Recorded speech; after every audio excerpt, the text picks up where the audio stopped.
Welcome to our channel. Today we how to install Discord on MacBook Air step by step clearly. To install Discord on your MacBook Air, start by opening your preferred web browser. Go to the official Discord website by typing in www.discord.com. Once on the home page, look for the download button located at the top of the page. Click on the download button to initiate the download of the Discord application for Mac. After the download is complete, locate the file in your Downloads folder.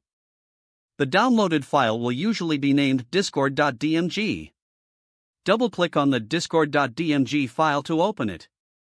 A new window will appear with the Discord logo and an Applications folder. Drag the Discord logo into the Applications folder. This will start the installation process of Discord on your MacBook Air.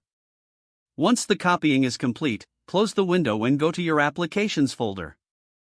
Locate the Discord application in the Applications folder. Double-click on the Discord icon to open the app for the first time.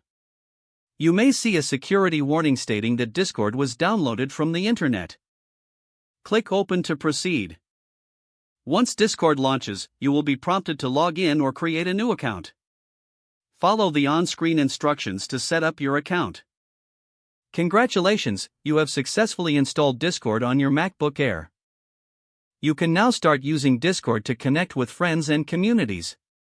If the page does not load, refresh the browser or try again in a private or incognito window. Make sure you are using the correct email address, then retype it carefully to avoid small typos.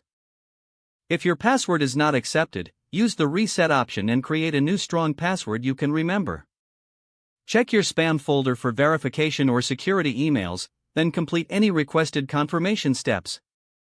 Enable two-factor authentication if available to improve account security and reduce unauthorized access risk.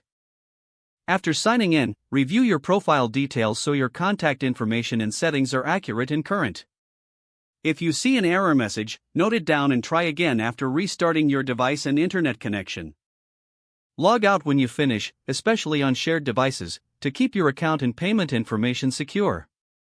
If the page does not load, refresh the browser or try again in a private or incognito window. Make sure you are using the correct email address, then retype it carefully to avoid small typos. Don't forget to like this video and subscribe to our channel for more step-by-step tech guides.